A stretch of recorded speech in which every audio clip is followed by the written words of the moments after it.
ভাই ভুল থেকে মানুষের শিক্ষা হয়। এইবার ভুল তো এক নাই, এবার একবার ভুল ধরলেন।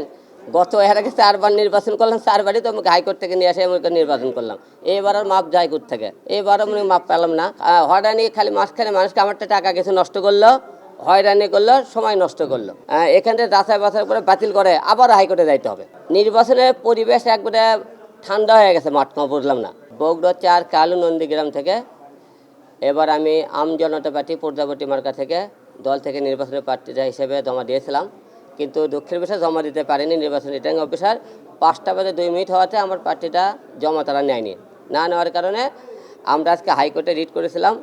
ওখানে রিট করে থেকে মনে করি আমাদের প্রার্থীটা জমা নেওয়ার জন্য হাইকোর্ট থেকে আমাদের আদেশ দিয়েছে। তাই আজকে আমরা এখানে নির্বাচন কমিশনে এখানে এসেছি, আমাদের প্রার্থীটা জানতে আজকে এখান থেকে নির্বাচন কমিশনে জমা দেবো। অন্যরা এখন যাচাই বাছাইয়ের পরে এখন আমরা টিকবে কি টিকবে না সেটা এখন বলতে পারছি না, কিন্তু প্রার্থীরা জমা নেওয়ার জন্য আমাদের থেকে আদালত থেকে অনুরোধ অর্ডার দিয়েছে আমাদের যেন প্রার্থীটা জমা নেওয়া হয়। এই কারণে আজকে নির্বাচন কমিশনে এখানে আসা। আমরা কোর্ট থেকে রায় পেয়েছি আমাদের মনোনয়নপত্র প্রধান নির্বাচন কমিশন এখানে যাতে জমা নেওয়া হয়। এই কারণে ভাই ভুল থেকে মানুষের শিক্ষা হয়। এইবার ভুল তো এক নাই, এবার একবার ভুল ধরলেন। গত এর আগে 4 বার নির্বাচন করলাম, 4 বারই তো আমাকে হাইকোর্ট থেকে নিয়ে আসে আমাকে নির্বাচন করলাম। এবার আর মাপ যায় কোথা থেকে, এবারও আমি মাপ পেলাম না।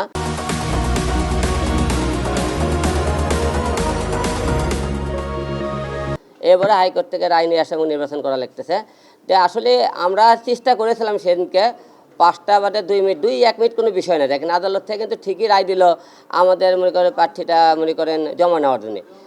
হয়রানি খালি মাঝখানে মানুষকে আমারটা টাকা কিছু নষ্ট করলো, হয়রানি করলো, সময় নষ্ট করলো। এছাড়া কিছু নয়। প্রত্যেকবারই যা ঘটনা ঘটেছে এবারও ঠিক একই ঘটনা আমার দেওয়া ঘটলো। তবে 70 অল টাইম হয়, এবারও হয়েছে। প্রত্যেকবার হাইকোর্টে রায় নিয়ে এসেছিলাম, এবারও রায় নিয়ে এসেছি। আশা রাখতেছি প্রধান নির্বাচন কমিশনার আমাদের মনের পথে যাচাই বাছাই করে আমি যাব, সঠিকভাবে আমাদেরকে গ্রহণ করা হবে।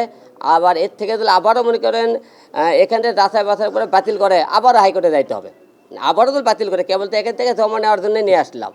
এখানে যাচাই বাছাই করে যদি কোনো ফল থাকে আবারও বাতিল করতে পারে। তবে আশা রাখতেছি এবার বাতিল আর করবে না, যেহেতু অনেকবার কষ্ট করে আমরা রায়টা নিয়ে এসেছি। যে আমাদের প্রধান নির্বাচন কমিশনারকে দৃষ্টি আকর্ষণ করবো, দয়া করে আমাদের নির্বাচন প্রার্থীরা বৈধ ঘোষণা করবেন, আর দ্বিতীয়বার কোর্টে যেন আমাকে না পাঠানো হয়। নির্বাচনের পরিবেশ একবারে ঠান্ডা হয়ে গেছে, মাঠমা বুঝলাম না। কয়েকজন নির্বাচনের মাঠ দেখতেছিলাম খুব গরম ছিল, এখন থেকে কয়েকজন নির্বাচনের মাঠের কোনো আওয়াজই নাই। কী কারণে বুঝতেছি না।